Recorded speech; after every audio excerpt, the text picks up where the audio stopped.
Hello dear friends, so I hope आपने अभी तक पार्ट 1, 2, 3, 4 देख लिया होगा ऑफ उत्तराखंड पुलिस एक्ट, जिसमें हम चैप्टर 4 तक पूरा कंप्लीट कर चुके हैं। सारे इंपॉर्टेंट सेक्शंस देख चुके हैं, अंदर की चीज़ें भी देख चुके हैं, कहाँ कहाँ से क्वेश्चन पूछ सकता है वो सब कुछ हाईलाइट कर चुके हैं। जो पीडीएफ आपकी स्क्रीन पे दिख रही है, ये मेरी सेल्फ मेड पीडीएफ है जो कि आपके लिए अवेलेबल भी रहेगी।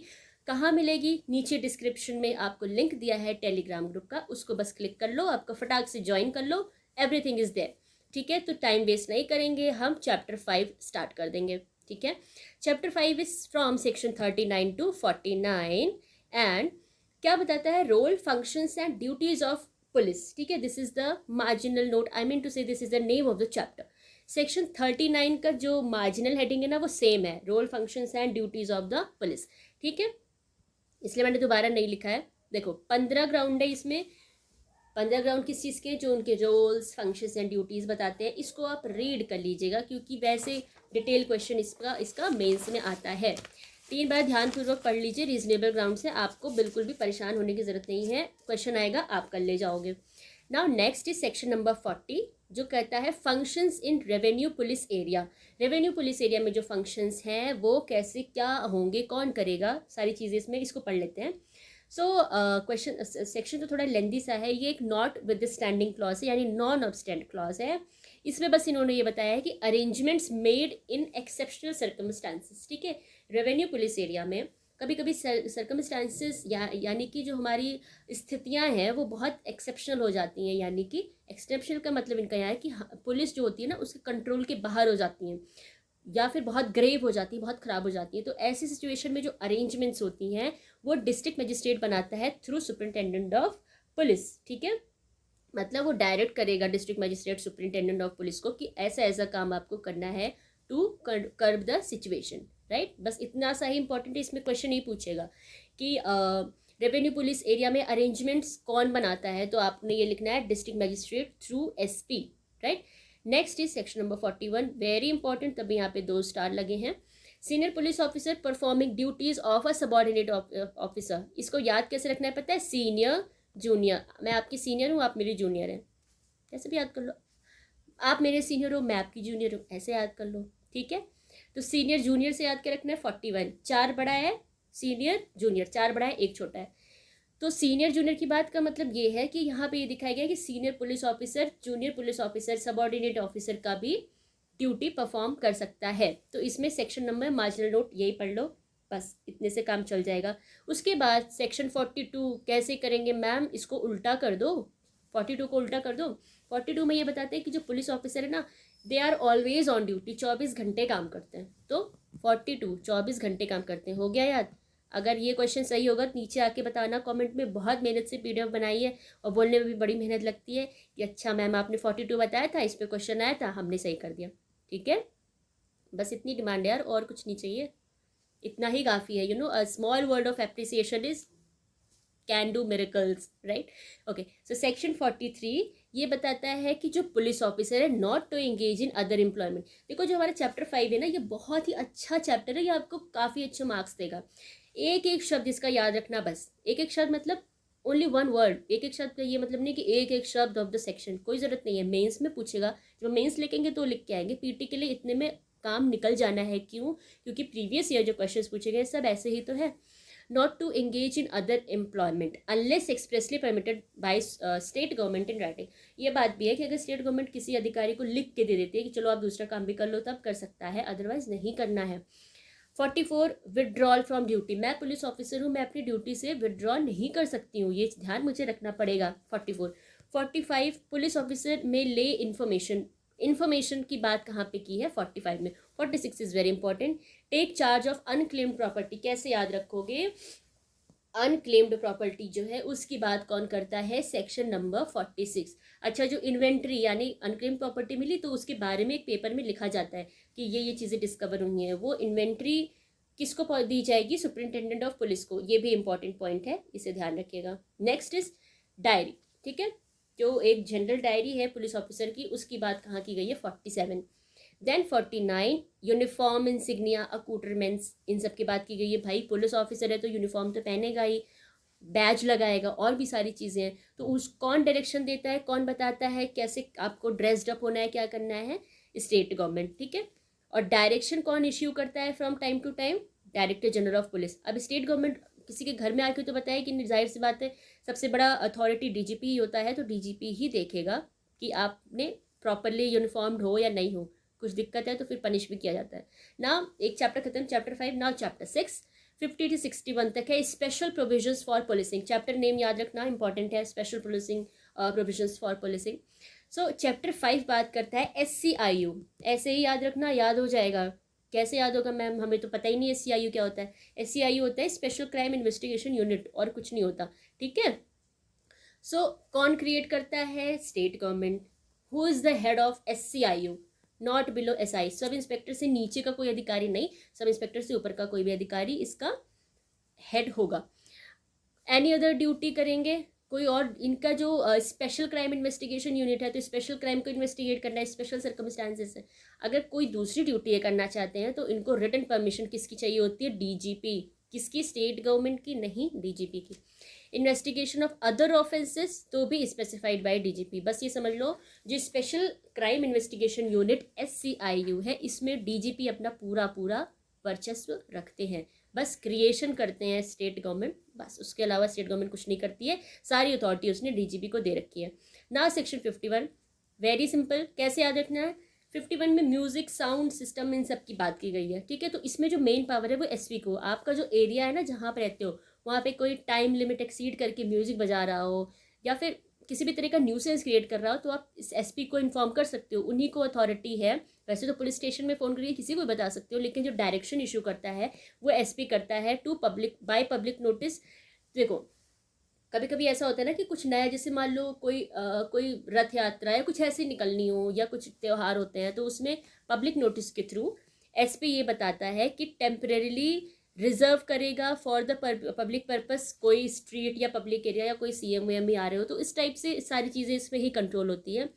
प्रोहिबिट करता है पब्लिक को from entering the reserved area. CM साहब आ रहे हैं तो अब इस एरिया में पब्लिक को नहीं जाना है, या मोदी जी आ रहे हैं, या कोई भी आ रहा है, अभी मोदी जी PM है तो इसलिए उनका नाम निकला, ठीक है। तो इस एरिया में आपको नहीं जाना है। डायरेक्शन यहाँ पे कौन देता है, superintendent of police. Barricades etcetera, जो व्हीकल्स की चेकिंग होती हैं, वो सब भी SP करवाता है अपने अंडर में, ऑथराइज करके, किसको, पुलिस ऑफिसर को। तो ये सेक्शन तो आप भूलोगे नहीं, क्योंकि इसमें तो वही सारी चीज़ें हो रही हैं जो हम डेली लाइफ में, और मूवीज़, कोई भी मूवी खोल लो सब में दिख जाती है ना, जो थोड़ी पॉलिटिकल टाइप की होती हैं। उसके बाद सबसेक्शन 3 में regulate time and volume of music. आ गई हम लोग की बात कि भाई म्यूजिक बहुत ज़्यादा नहीं होना चाहिए, रात के 11 बजे 12 बजे के बाद। हर स्टेट में, हर एरिया में अपना एक अलग टाइम रहता है, आप उसको सेट कर सकते हो साउंड सिस्टम का। बाय हुम, DSP और ऑफिसर नॉट बिलो असिस्टेंट या deputy superintendent of police. Officers का नेम याद रखना।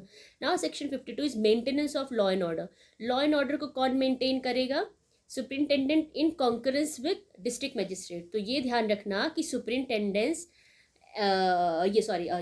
SP DM के साथ मिल के लॉ एंड ऑर्डर को मेंटेन करते हैं। इसके भी 6 ग्राउंड्स दिए हुए हैं, बस उसकी रीडिंग कर जानी है और कुछ नहीं है। एक्सेप्शनल सर्कमस्टांसेस अगर हैं, यानी कि थोड़े से डिफरेंट सिचुएशंस जो कि मैनेज लगता है नहीं हो पाएंगे, या फिर जैसे भी सिचुएशन उस समय अराइज हो, तो इसमें ऑफिसर इंचार्ज जो होता है वो concurrence of concern executive magistrate, उसके साथ मिलकर एक्सेप्शनल सर्कमस्टांसेस में मेंटेन करता है लॉ एंड ऑर्डर, ठीक है। Next is details of house tenant और हाउस हेल्प। यस, ये एक बात है। देखो कई जगह बहुत सारे केसेस हमने देखे भी हैं, और न्यूज़ में देखते हैं कि हाउस हेल्प, डोमेस्टिक हेल्प जो है, या टेनेंट्स काफ़ी परेशान कर देते हैं। तो अगर आपकी टेनेंट हो और आपकी डिटेल चाहिए, तो वो SP ऑर्डर करके आपसे ले सकता है, ठीक है। आपसे आप बोल सकते हैं कि आप अपने अंडर में आप ओनर हो, देखो जो टेनेंट रह रहा है उसकी डिटेल दो मुझे, या आपका जो डोमेस्टिक हेल्प है उसकी डिटेल दो मुझे। तो ये सब SP कर सकता है। Next is service charges by district superintendent of police. एक second, just let me check कि DIS। तो ये जो ये डिस्ट्रिक्ट सुपरिटेंडेंट ऑफ पुलिस है, ये जो पर्सन बिजनेस करते हैं ना, जैसे one on persons conducting business sale etcetera, इन पे सर्विस चार्जेस लगा सकते हैं, ठीक है। Y?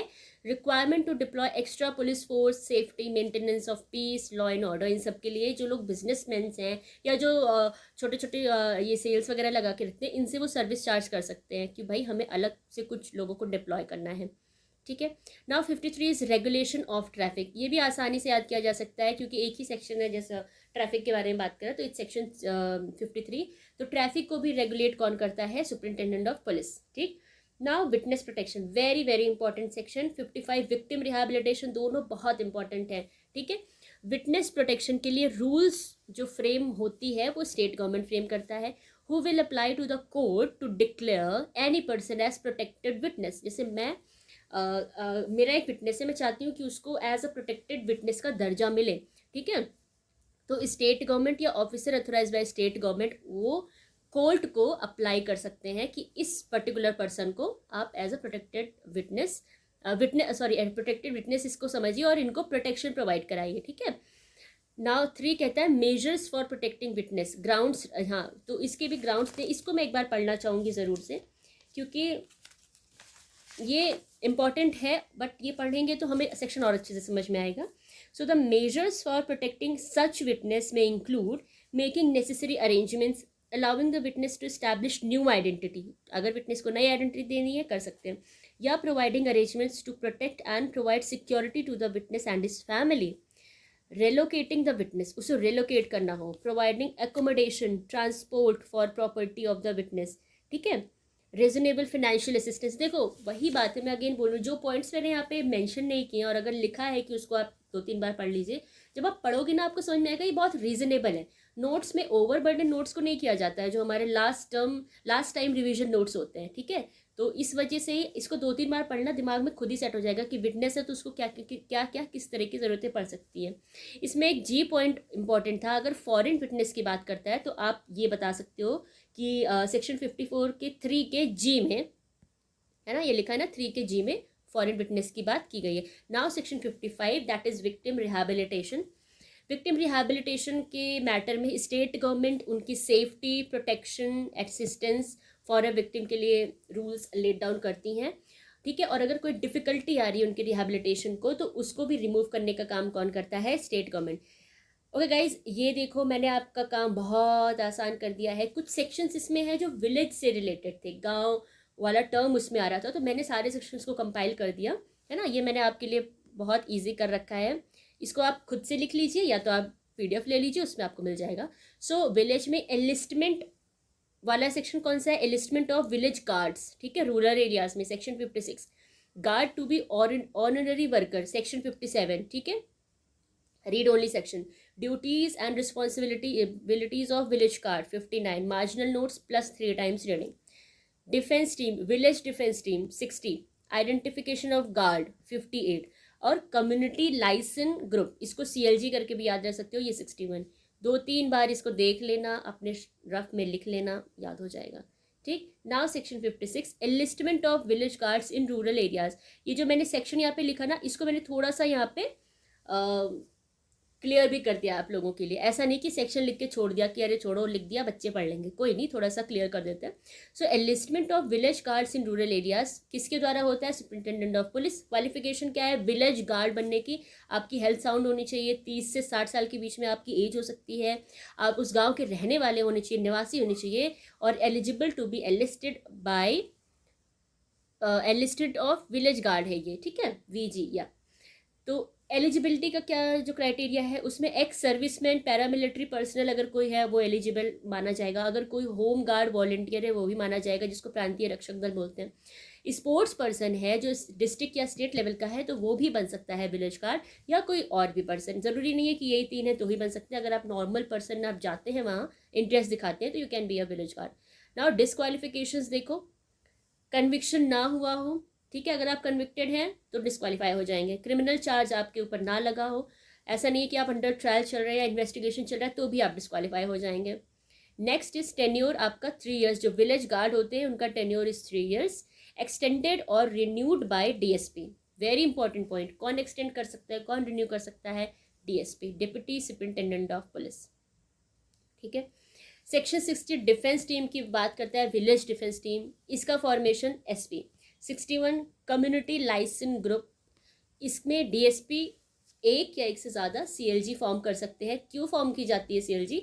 To assist police force in discharging their duties. ठीक है, रीड करते जाना है, बहुत ही आसान करके दे दिया है। आप अगर आपके पास अभी तक ये पीडीएफ नहीं रहा होगा, बेयर एक्ट से आप पढ़ रहे होगे, तो आप समझ चुके होंगे कि इतना भी आसान नहीं है। रीज़न ये होता है कि हमारे पास हमारे मेजर लॉज होते हैं, है ना, हमें जीएस वगैरह पढ़ना होता है, तो बहुत समस्या आती है, बहुत मन नहीं करता किसको पढ़ें, और फिर लास्ट में ये सारे सब्जेक्ट्स छूट जाते हैं और मार्क्स हमारे हो जाते हैं कम।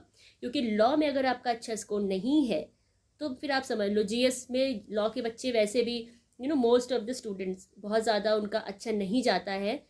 वैसे ऐसा नहीं है, सारे बच्चों की बात कर रही हूँ, बट लॉ तो आपका कहीं से भी कमज़ोर नहीं होना चाहिए। लॉ में 100 क्वेश्चंस हैं तो 90 मार्क्स आपके होने ही होने चाहिए। Now next question is identification of village guard. तो he will be identified by the badge, उनको आइडेंटिफिकेशन बैज मिलेगा, यूनिफॉर्म मिलेगा, फोटो आइडेंटिटी कार्ड। कौन देगा? ये सब सुपरिटेंडेंट ऑफ पुलिस। कब वो सीज कर जाएंगे एज अ विलेज गार्ड? सब कुछ वापस कर देगा। आई मीन जब वो सीज कर जाएंगे एज अ विलेज गार्ड तो उन्हें सब कुछ वापस करना होगा to the superintendent of police. ठीक, so guys this was all. अब इसके बाद हम नेक्स्ट पार्ट में देखेंगे चैप्टर नंबर 7। अभी तक हमने इस पार्ट में चैप्टर 5 और चैप्टर 6 को कंप्लीट कर लिया। ठीक है, तो अगर आपको पीडीएफ चाहिए या आपको कोई भी मेरे चैनल से रिलेटेड अपडेट चाहिए है तो आप नीचे दी गई डिस्क्रिप्शन लिंक पे क्लिक करें, टेलीग्राम चैनल को ज्वाइन करें और आपको सारी अपडेट्स मिल जाएंगी। ठीक है, so thank you so much for watching this video, thank you so much for connecting with me, keep watching and keep learning.